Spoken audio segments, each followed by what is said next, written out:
कहते हैं दिल्ली दिल भरों की है, दिल जनों की है। कहते तो ये भी हैं कि दिल्ली दिल फरेबों की भी है। और लकी यानी कि लक्ष्मण लाल अग्रवाल में ये सारे गुण मौजूद थे। लोग उसकी शक्ल को देखकर ही कह देते थे, अबे दिल्ली से हो क्या? लकी वैसे दिखने में स्मार्ट और अट्रैक्टिव था, पर जेब से खस्ता हालत होने की वजह से रहता बेहद सिंपल तरीके से था।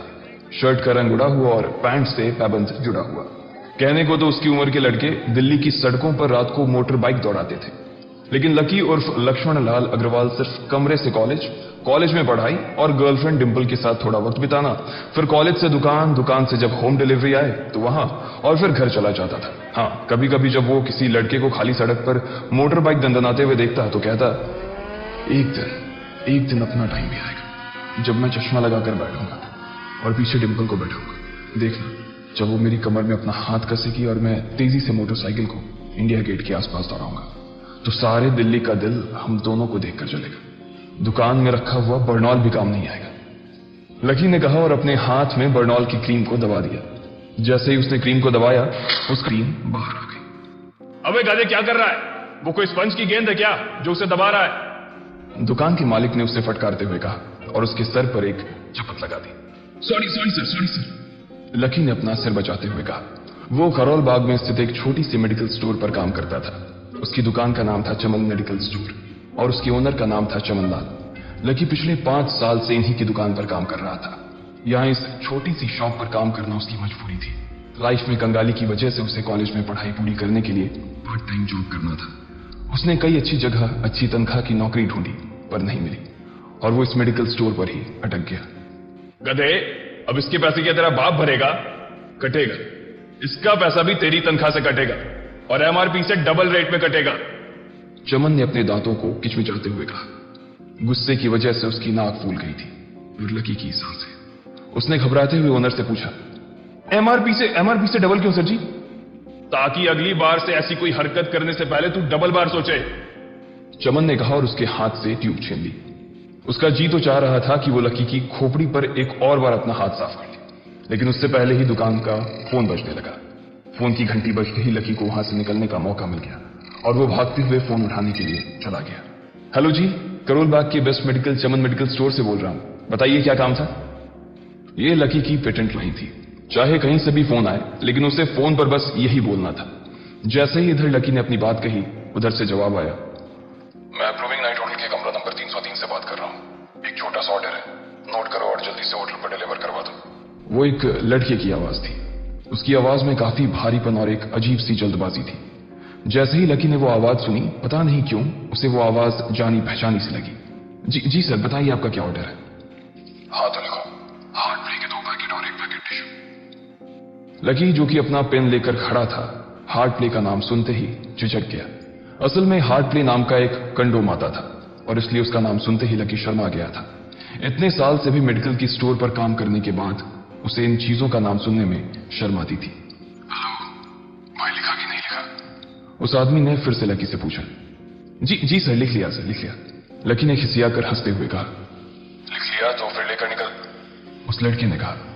उसकी आवाज सुनकर ना जाने ऐसा क्यों लग रहा था कि वो बहुत बड़ा आदमी था। जी सर, लेकिन सर बाहर तो बारिश हो रही है, लकी ने कहा। उसने देखा कि बाहर बहुत तेज बारिश हो रही थी। उनकी दुकान के सामने पानी भर गया था और तेज हवाओं की वजह से चमन मेडिकल स्टोर का बोर्ड भी गिर गया था। लकी को लग रहा था कि वो इतनी तेज बारिश में अभी एकदम से तो नहीं निकल पाएगा, तो उसने उस लड़के को समझाते हुए कहा, सर मैं ऑर्डर तो ले आऊंगा पर थोड़ा टाइम लग जाएगा, बारिश थोड़ी थम जाए। अब इससे पहले कि वो कुछ आगे बोल पाता, फोन पर लड़का बोल पड़ा। तुम्हारे मालिक को पता है कि तुम मल्होत्रा जी के लड़के को मना कर रहे हो? हाँ पता है, बारिश हो रही है, इसलिए सारा सामान अच्छे से थैली में पैक करके लाना और लेट नहीं होना चाहिए, समझे? उस लड़के ने कहा और इससे पहले कि लकी आगे कुछ कह पाता, उसने फोन काट दिया। उधर से लकी के दुकान का ओनर उसे घूर कर देखा जा रहा था। लकी के हाथ में पेन और पेपर देखकर ही वो समझ गया था कि उसके पास कोई ऑर्डर आया था। आज वैसे भी इतनी बरसात होने की वजह से सुबह से इक्का दुक्का ग्राहक ही दुकान पर आए थे। ऐसे में उसकी दुकान का मालिक एक भी ऑर्डर को छोड़ना नहीं चाहता था। वो लकी को देख रहा था और लकी बारिश की ओर देख रहा था। बारिश का बहाना नहीं चलेगा, जाना पड़ेगा, चमन लाल ने कहा। मैं बहाना नहीं कर रहा सर, थोड़ी बारिश धीमी हो जाए तो मैं चला जाऊंगा। अभी आप खुद ही देखिए कितनी तेज बारिश है। वो पता नहीं कोई मिस्टर मल्होत्रा का कोई बेटा कुछ ज्यादा ही जल्दी में था। मैं साइकिल से तो पहुंच नहीं पाऊंगा इतनी जल्दी। लकी ने उनकी ओर देखते हुए कहा। क्या कहा? मिस्टर मल्होत्रा जी का बेटा, तू मेरी दुकान बंद करवाएगा क्या? अभी के अभी निकल उनका ऑर्डर लेके, वो हमारे बहुत पुराने कस्टमर है, चमन ने कहा। पर लकी ने कहा ही था कि चमन बोला, पर कुछ नहीं, तू मेरी मोटरसाइकिल ले जा, उसने गुस्से में कहा। अरे सर जी, 200 के ऑर्डर में मुश्किल से 40 रुपए बचेंगे, इससे 3 गुने का तो पेट्रोल ही लग जाएगा, और अगर गाड़ी रास्ते में बंद हो गई तो अलग से खर्चा, लकी ने समझाते हुए कहा। वो जानता था कि उसका मालिक इन सब बातों पर ध्यान नहीं देने वाला। चमन लाल बोला, कोई बात नहीं, तू जा, चाहे जो हो जाए ग्राहक नाराज नहीं होना चाहिए, और वैसे भी वो मल्होत्रा जी का बेटा है। चमन लाल ने मोटरसाइकिल की चाबी लकी की ओर उछालते हुए कहा। लकी ने चाबी ली, उसे देखकर उसके अंदर मिक्स फीलिंग आ गई। एक तो वो बहुत खुश हुआ कि बड़े दिनों बाद बाइक चलाने को मिलेगी, पर वहीं दूसरी तरफ दुखी इसलिए हुआ कि बाइक मिली भी तो ऐसी तेज बारिश में, अगर खराब हो गई तो इसकी चपत भी उसके सिर पर ही पड़ेगी। वो मुंह लटकाकर रेनकोट और हेलमेट पहनते हुए वहां से निकल गया। बाहर आकर बाइक को देखा तो लकी ने मन में सोचा, चलो ठीक है, जो होगा देखा जाएगा, कम से कम बाइक तो चलाने को मिल रही है। दरअसल लकी इतने साल काम करने के बाद भी अपने लिए एक मोटरसाइकिल नहीं ले पाया था।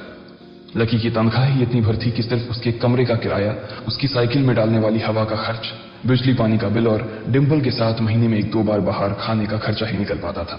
उसे डिंपल की कही बात अक्सर याद आती थी, लकी अगर अगले 2 महीने में तूने बाइक नहीं खरीदी ना तो मैं तेरे से ब्रेकअप कर लूंगी, देखना। असल में डिंपल को लकी के साथ बाइक पर घूमने की बड़ी तमन्ना थी। लकी की इस उजाड़ जिंदगी में एक वही तो थी जिसके लिए जिंदा रहने को उसका जी चाहता था। जब भी वो उससे बाइक की बात करती तो लकी डिंपल की इस बात को हंसकर टाल देता था। वो अपने मन में इस बात को अच्छे से जानता था कि डिंपल उससे बहुत प्यार करती थी और वो उसे कभी छोड़कर नहीं जा सकती थी। वो दोनों एक दूसरे में ऐसे घुले मिले थे जैसे बादल बरसात में घुल जाती है। लकी को डिंपल बहुत पसंद थी और वो उसके लिए दुनिया जहां की खुशियां खरीद कर ला देना चाहता था।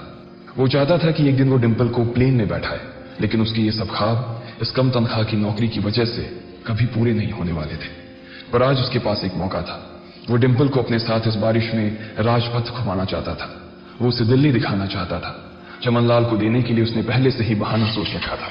बस जल्दी से वो ये डिलीवरी देकर सीधे डिंपल के पास ही जाने वाला था। उसने होटल ब्लूमिंग नाइट के बाहर मोटर बाइक पार्क की और सीधे होटल के अंदर चला गया। लकी ने रिसेप्शन पर पहुंचकर नमस्ते करते हुए रिसेप्शनिस्ट को बोला, जी मैं चमन मेडिकल स्टोर से आया हूं, रूम नंबर 303 का ऑर्डर था सर। रिसेप्शन पर खड़ा आदमी उसके हाथ में काली थैली को देखकर समझ गया था कि उसमें क्या था और वो मंद ही मंद मुस्कुराते हुए बोला, 3rd फ्लोर पर है, लिफ्ट से चले जाओ, रेनकोट ही उतार देना। जैसा उस आदमी ने कहा लकी ने ठीक वैसा ही किया और लिफ्ट में चढ़ने की कुछ ही देर बाद वो 3रे माले पर पहुंच गया था। वो रूम नंबर 303 के बाहर पहुंचा और उसने डोरबेल बजाई। जैसे ही दरवाजा खुला लकी ने थैली आगे बढ़ाते हुए कहा, नमस्ते, मैं चमन मेडिकल स्टोर से लकी, आपका। इससे पहले कि लकी आगे कुछ कह पाता उसकी आंखें फटी की फटी रह गई थी। उसने अपने सामने जो देखा उसके बाद उसे ऐसा लगा कि बंद छत के नीचे भी उसके ऊपर आसमान से आकर एक जोरदार बिजली गिर गई थी। उसके सामने एक लड़की खड़ी थी। वो लड़की और कोई नहीं बल्कि उसकी गर्लफ्रेंड डिंपल ही थी। उसने एक पर्पल कलर का नाइट गाउन पहन रखा था। उसके काले घने बाल गीले थे और उसने उन्हें अपने कंधे पर फैला रखा था। उसकी खुशबू से ही ये चीज साफ पता चल रही थी कि वो अभी अभी नहा कर रही थी। डिंपल, तुम यहां क्या कर रही हो? लकी को अपनी आंखों पर विश्वास ही नहीं हो रहा था। उसने 2 बार अपनी पलकें झपका कर देखा, लेकिन दोनों बार ही उसे अपने सामने डिंपल ही नजर आई। तुम यहां क्या मेरा पीछा करते हुए आए हो लकी? डिंपल ने उल्टा उसी के ऊपर पलटवार करते हुए कहा। लकी को देखकर उसके दिल की धड़कन भी तेज हो गई थी। उसे उम्मीद नहीं थी कि लकी यहां आ जाएगा। उसने ना तो सुबह से उसे फोन किया था और ना ही उसके मैसेज का कोई जवाब दिया था। वो अपने मन में सोचकर बैठी थी कि वो अगले दिन खुद ही उससे मिलकर बोल देगी कि उसकी तबीयत खराब थी। डिंपल बेबी, क्या हो गया? किससे बात कर रही हो? अचानक से एक गबरू जवान सा लड़का दरवाजे के पास आकर खड़ा हो गया था। उसने बनियान पहन रखी थी। लकी उसे पहचान गया था। साले राहुल के बच्चे, तेरी हिम्मत कैसे हुई मेरी डिंपल को हाथ लगाने की? लकी ने जैसे ही राहुल को देखा उसके तन बदन में मानो आग सी लग गई थी। वो उसे इस वक्त इतना बुरा मारना चाहता था, इतना बुरा पीटना चाहता था जिसकी कोई हद सीमा नहीं थी। लकी जिस कॉलेज में पढ़ता था राहुल और डिंपल भी उसी में पढ़ते थे और वो कॉलेज राहुल के फादर का ही था। डिंपल ने राहुल के पिता की एक कंपनी में जॉब पकड़ ली थी और राहुल उस पर बहुत लाइन मारता था। लकी ने 1-2 बार डिंपल को उससे दूर रहने के लिए भी कहा, लेकिन डिंपल ने उसे यह कहकर टाल दिया था कि वो सिर्फ अच्छे दोस्त थे। आज भी इससे पहले कि वो आगे बढ़ता डिंपल उन दोनों के बीच आ गई। डिंपल ने गुस्से में कहा और लकी के सीने पर हाथ रखकर उसे रोक दिया। लकी लंबी सांसें ले रहा था और कुछ ही सांसों के बाद उसका गुस्सा शांत हो गया। अब डिंपल के पास भी छुपाने के लिए कुछ नहीं था, इसलिए उसने लकी से कहा, लकी आज से तुम्हारा और मेरा ब्रेकअप। ब्रेकअप? लकी के पैरों के नीचे से जमीन खिसक गई थी। उसकी आंखें नम हो गई। लकी को उसकी बातों पर विश्वास नहीं हो रहा था। उसने डिंपल की ओर देखा और बोला, डिंपल, हम पिछले 1 साल से एक दूसरे के साथ हैं और तुम हो कि मुझसे ब्रेकअप करना चाहती हो? अरे मैं तो तुम्हारे लिए नई बाइक लेने वाला था। चल रहने दे, आज ही याद आई है तुझे बाइक की। अरे तेरे पास मुझे बाहर घुमाने के लिए, खिलाने पिलाने के लिए पैसे तो है नहीं। तू कहां से लेगा बाइक? और अगर ले भी लेगा तो उसमें पेट्रोल कहां से डलवाएगा? तेरी 8,000 रुपए महीने की नौकरी, उसमें होगा ये सब? लोग हंसते हैं मेरे ऊपर जब मैं सरोजनी में तेरे साथ घूमती हूं। मैं ऐसी लाइफ नहीं जीना चाहती लकी। मैं तेरी तरह गरीब नहीं रहना चाहती। तूने मुझे फंसाया था, उल्लू बनाया था तूने मुझे, इसलिए मैंने राहुल से मैचअप कर लिया है। आज से यही मेरा बॉयफ्रेंड है, डिंपल ने गुस्से में कहा। अच्छा, तो बेबी ये है तुम्हारा वो बेकार सा एक्स बॉयफ्रेंड? राहुल ने पूछा और डिंपल के बगल में आकर खड़ा हो गया। फिर उसने लकी के हाथ से थैली उठाई और उसमें से हार्टली का पैकेट निकालकर उसे चिढ़ाने के लिए उसे हवा में लहराने लगा। बाप रे, इससे बदकिस्मत इंसान इस दुनिया में और कौन होगा? राहुल ने उसकी टांग खींचते हुए कहा। लकी के पास उसकी बात का कोई जवाब नहीं था। उसने गुस्से से डिंपल की ओर देखा और अपनी हाथों की मुट्ठी भींच ली। फिर वो वहां से निकल गया। अबे पैसे तो ले जा, सब कुछ फ्री में देता जाएगा क्या? राहुल ने जोर से ठहाके लगाते हुए कहा, लेकिन लकी बिना उसकी बात सुनते ही निकल गया। उसके दिमाग में डिंपल के कहे शब्द गूंज रहे थे। उसने कभी सपने में नहीं सोचा था कि डिंपल उसके साथ कुछ ऐसा भी कर सकती थी। जिस इंसान के लिए वो इतना कुछ करना चाह रहा था, उसे उसकी कोई कदर ही नहीं थी। लकी इतना हताश हो गया था कि बुरी तरह से रोने लगा। इस बार वो लिफ्ट से नहीं बल्कि सीढ़ियों से नीचे उतरा और एक एक सीढ़ी उतरने के साथ उसके आंसू आंखों से छलकते जा रहे थे। जब उसकी आवाज सुनकर कुछ लोग अपने कमरे से बाहर आए तो लकी ने तुरंत अपने आंसू पोंछे और तेजी से वहां से भाग गया। उसे जिंदगी में पहली बार प्यार हुआ था और पैसों की कमी की वजह से न सिर्फ उसका प्यार बल्कि उसकी पूरी जिंदगी बर्बाद हो गई थी। लकी जैसे ही बाहर आया तो उसने देखा कि बाहर अंधेरा हो गया था। आसमान में तेज बिजली कड़की और बारिश जो थमी थी एकाएक फिर से झमाझम बरसने लगी। ये देख लकी के थमे हुए आंसू एक बार फिर से छलक गए। उसका दिल बुरी तरह से टूट चुका था, लेकिन उसे इस बात की खुशी भी हो रही थी। आखिर आज उसे डिंपल का असली चेहरा नजर आ गया था। वो तो उसके साथ घर बसाने की सोच रहा था, लेकिन अच्छा हुआ कि उसने पहले ही उसका घर बर्बाद होने से बचा लिया। लकी को दुख तो बहुत हो रहा था और उसे यह भी लग रहा था कि उसे आगे चलकर यही दुख उसे खुशी देने वाला था।